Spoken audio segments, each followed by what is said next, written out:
Hello everyone, नमस्कार। और आप लोग अभी यूपी टेट की तैयारी कर रहे हैं। आज जैसे कि आज 25 तारीख है, 25 अप्रैल है और कल आपका यूपी टेट फॉर्म भरने का लास्ट दिन है। तो आप लोग किस तरीके से तैयारी करने वाले हैं, स्टार्टिंग कैसे करेंगे और किस तरीके से आप क्वालिफाई कर सकते हैं, इसकी पूरी जानकारी आज की इस वीडियो में देने वाले हैं।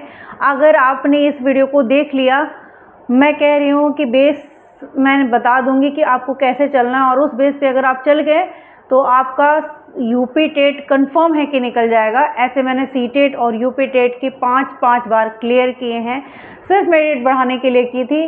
तो आप भी अपना इस बार का जो सुपर टेट आएगा उसके लिए फॉर्म भरने के लिए कम से कम लायक होना ज़रूरी है। और उसके लिए अगर आप यूपी टेट पास नहीं होंगे तो ये बार भी आपकी जो नौकरी आने वाली है, अगर मैं थोड़ा सा बीच में आ जाती हूँ, जो नौकरी है वो आपको नहीं मिल पाएगी क्योंकि आप फॉर्म ही नहीं भर पाएंगे। तो आपके लिए क्या ज़रूरी है कि आप क्या करिए, आप फॉर्म भरने के लिए योग्य बनने के लिए आपको यूपी टेट क्लियर करना ज़रूरी है। और यूपी टेट कैसे क्लियर होगा वो मैं बताऊंगी आज आपको।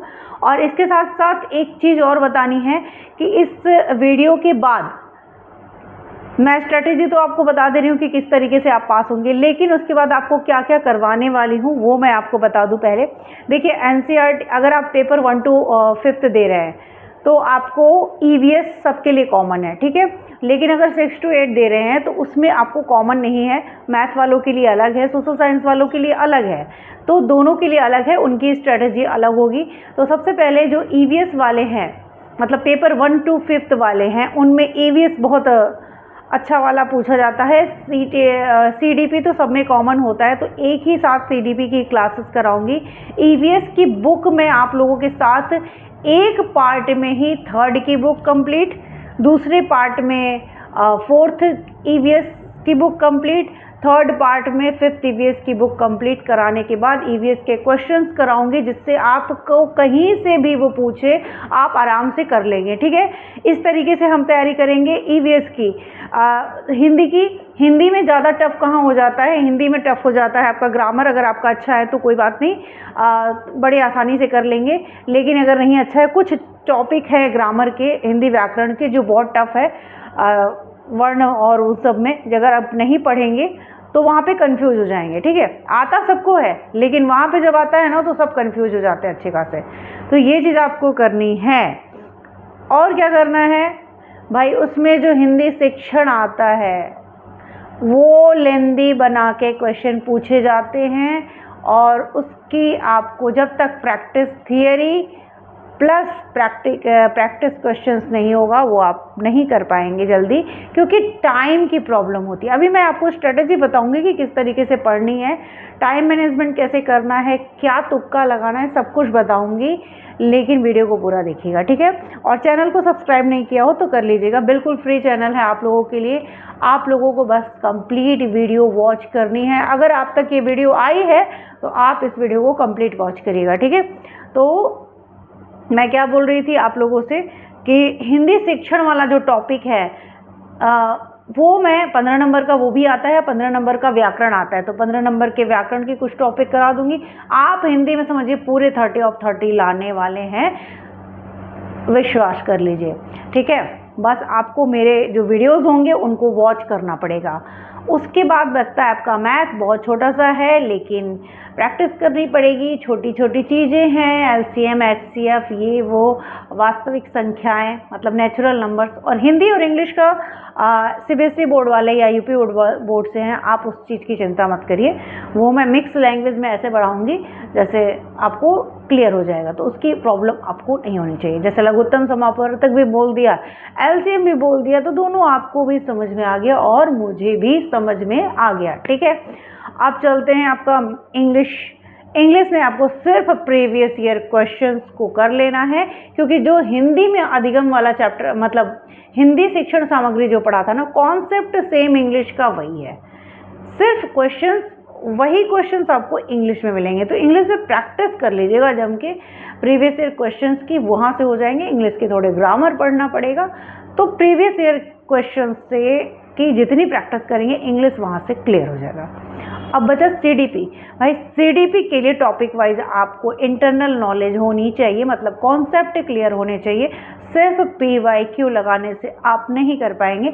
PYQ लगाने से क्या होता है वो मैं आपको अभी पूरी वीडियो में बताने वाली हूँ। देखिए, अब आते हैं स्ट्रेटजी पे। ये तो हो गई सिलेबस की बात, और जो पेपर 2 की तैयारी कैसे करनी है वो मैं नेक्स्ट वीडियो में बताऊंगी, क्योंकि वो थोड़ा सा लेंदी हो जाता है। यूपी बोर्ड में तो ऐसे क्वेश्चंस पूछे जाते हैं ना भाई, यूपी टेट में, यूपी बोर्ड, क्योंकि वहाँ पे थोड़ी SCERT की बुक्स भी यूज़ होंगी। तो आप लोगों के लिए ये भी चीज़ है कि यूपी SCERT की बुक्स को भी थोड़ा ध्यान में रखिएगा और वहाँ से भी थोड़ा पढ़ने की कोशिश करिए, क्योंकि यूपी की का पेपर है। यूपी SCERT माध्यमिक शिक्षा बोर्ड की बुक्स जो होती है उनको यूज़ करके वो क्वेश्चंस करेंगे। लेकिन एक चीज़ है, आपका यूपी बोर्ड का बुक हो, CBSE बोर्ड का बुक हो, कंटेंट वही है, टॉपिक वही है। अब दैनिक जीवन में अगर हीट का यूज़ है तो हीट का यूज़ आपको NCERT में पढ़िए चाहे SCERT में पढ़िए। हाँ, एक चीज़ होती है वहाँ पे अंतर की उनके बुक में जो एग्जाम्पल होते हैं हूबहू वही उतार के हो सकता है कि आपके यूपी टेट के एग्ज़ाम में दे दिया जाए और कह दिया जाए कि भाई ये तो हमारा SCERT का बुक ही अलाउ करता है, यूपी टेट का एग्ज़ाम है तो SCERT बुक ही आपको पढ़ानी है। तो आपको वहाँ से डायरेक्ट क्वेश्चन हो जाते हैं, जैसे कि CTET में NCERT के टॉपिक हूबहू निकाल के दे दिए जाते हैं। ठीक है, और हाँ, तो आपको तैयारी कैसे करनी है ये मैं आपको बताने वाली हूँ। लेकिन उससे पहले मैं बता दूँ कि जो भी मैं वीडियोस बनाऊँगी मतलब क्लास 3 का पूरा EVS, 4th का EVS और 5th का EVS, उसको आप पूरा वॉच करिएगा। वो एक स्टोरी की तरह मैं बनाऊँगी, मतलब बुक्स आपके सामने रहेंगी और आप स्टोरी की तरह सुन लीजिएगा। सोते हुए भी अगर आप उसको चला के सुन लिए ना तो आपका EVS तैयार हो जाएगा। ये मैं बोल रही हूँ, बस आप ऑन करके मेरी वीडियोस को छोड़ दीजिएगा और आप स्टोरी की तरह 3rd की बुक सुन लिया, 4th की बुक सुन लिया, 5th की बुक सुन लिया, आपका EVS वहीं पे फिनिश हो जाएगा। 30 मार्क्स वहाँ पे आपको मिल जाएंगे। ठीक है, इसी तरीके से सभी चीज़ों वही मैं सेकंड पेपर के लिए भी करूँगी। और उसके बाद जब क्वेश्चन लगाने बैठेंगे ना, आप EVS के क्वेश्चन खुद से लगा लेंगे। ठीक है, तो पेपर 1 थोड़ा सा आपको प्रैक्टिस करनी है, क्योंकि टाइम मैनेजमेंट करना है। टाइम मैनेजमेंट बहुत ज़रूरी है। तो हम टाइम मैनेज करने के लिए वॉच का टाइमिंग दे देंगे कि मैंने 30 मिनट में, पहले स्टार्टिंग करिए, देखिए 30 क्वेश्चन लगाने में, 30 क्वेश्चन लगाने में आपको कितना टाइम लग रहा है। ठीक है, पहले आपका हो सकता है कि 2 घंटे लग जाए प्रैक्टिस, फिर 10 दिन तक लगातार प्रैक्टिस करने के बाद वो 45 मिनट में कन्वर्ट होगा।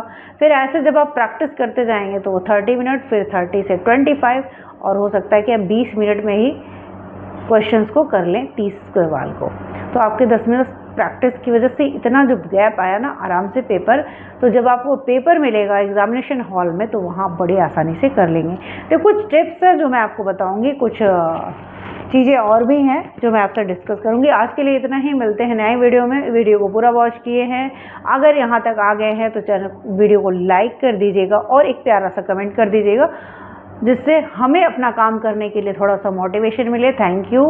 और आप लोगों को यहाँ तक आप लोगों ने देखा उसके लिए धन्यवाद।